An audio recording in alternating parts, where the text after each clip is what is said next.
At 9:14 p.m., while my wife showered upstairs, her phone lit up beside me on the couch. "How's our little guy tonight?" The message came from her boss. I was holding my 3-month-old son when I read it. At first, I tried convincing myself it meant nothing. Maybe Grant was overly friendly with everyone at the office. Maybe Emily talked about Noah constantly, and her co-workers felt connected to him. But then I read the message again. Our little guy. Not the baby, not Noah. Ours. Upstairs, water rushed through the pipes, while Emily hummed softly in the shower like it was any normal Tuesday night. Meanwhile, I sat frozen on our living room couch with Noah asleep against my chest and my wife's glowing phone trembling in my hand. Then another text came through. Did he finally sleep longer today? My stomach dropped so hard I felt lightheaded. I unlocked the phone. The conversation thread was gone. Deleted completely. That hurt more than the messages themselves, because innocent people don't erase harmless conversations. I'm Daniel Mercer, 52 years old. I own a small HVAC company in Fort Wayne, Indiana. Nothing fancy. 3 service vans, a bad knee, a back that sounds like bubble wrap every morning. And until that night, I honestly believed my marriage had survived the hardest thing life could throw at us. Emily and I spent years trying to have a child.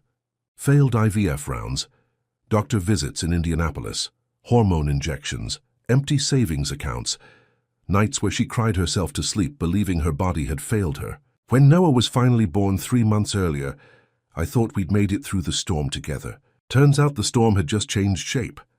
I quickly took screenshots of the messages and sent them to myself before placing the phone exactly where I found it. A minute later, Emily came downstairs wearing gray sweatpants and one of my old college hoodies. She smiled when she saw me feeding Noah. "Still awake?" she asked softly. I nodded. For one dangerous second, she looked exactly like the woman I'd spent almost 20 years loving. That was the worst part. Nothing looked broken yet.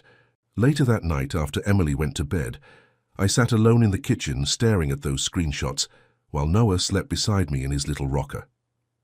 That's when I searched for Linda Holloway on Facebook, Grant's wife. Her profile picture showed a woman standing beside a lake, holding a golden retriever.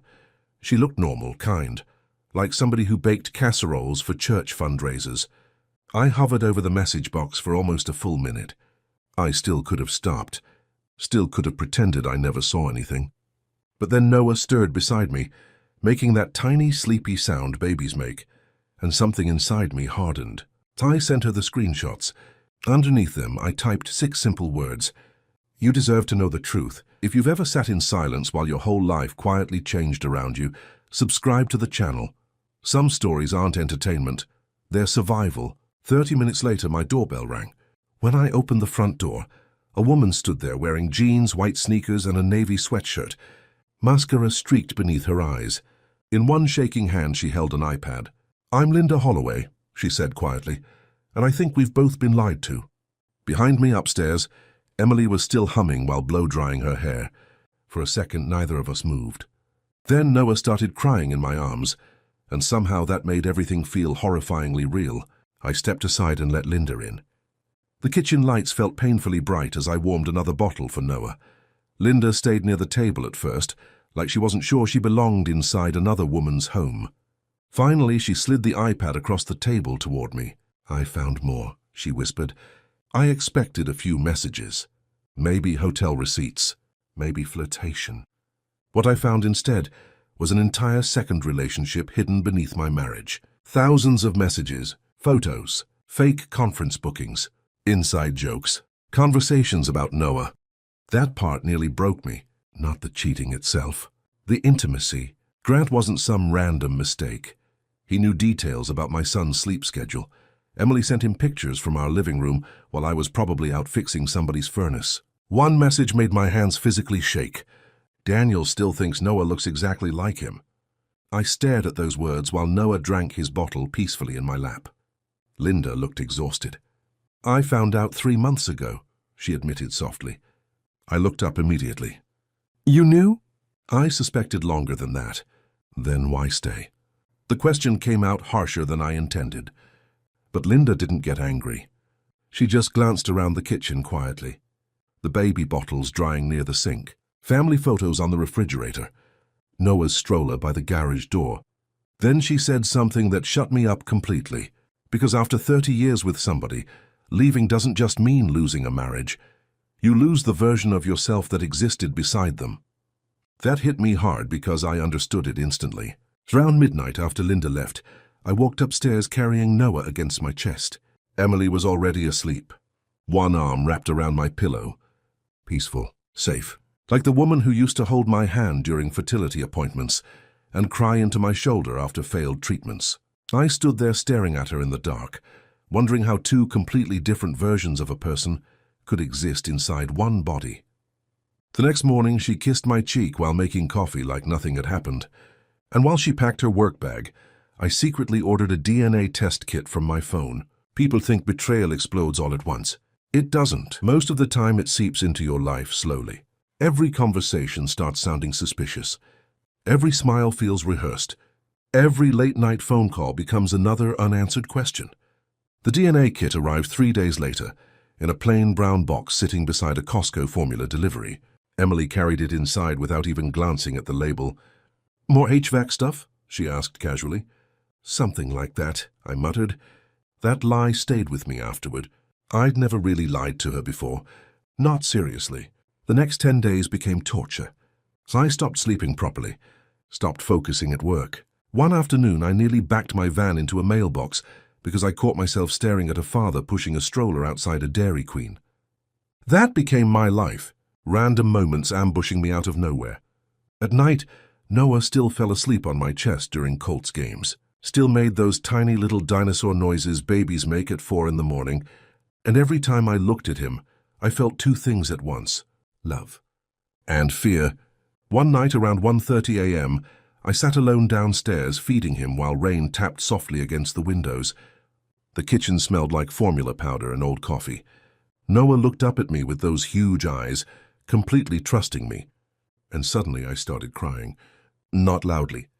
Just exhausted tears sliding down my face while this tiny human held onto my finger. Because the truth was simple. If that boy wasn't mine, I honestly didn't know how I would survive it. If you've ever loved someone so deeply that losing them felt physical, subscribe to the channel, because some scars don't show up on the outside.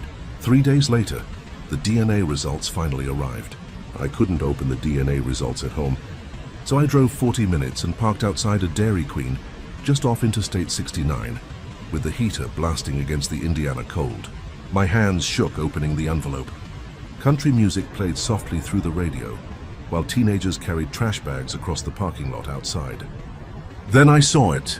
Probability of paternity, 99.99%. So I broke down immediately. Not graceful tears either. The kind that leave you bent forward gripping the steering wheel because your entire body suddenly gives out at once. Noah was mine. My son. The relief hit first. Then came the anger. Because for 10 straight days, Emily let me wonder if my own child belonged to another man. That night, Linda called with more news.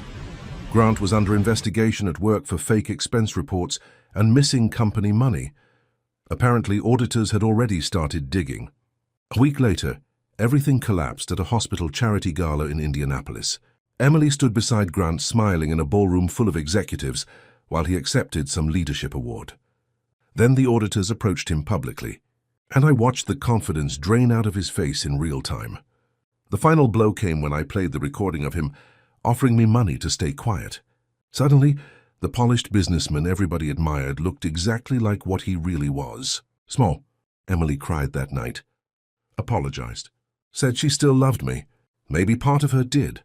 But love without loyalty eventually becomes something else. And we separated a few weeks later. A year has passed since then. Some nights still hurt. But every morning Noah runs through my house laughing like life didn't end after all. And maybe that's the truth nobody tells you after betrayal. Your old life dies, but eventually another one begins. If this story meant something to you, subscribe to the channel. Sometimes healing starts with realizing you're not the only person carrying invisible scars,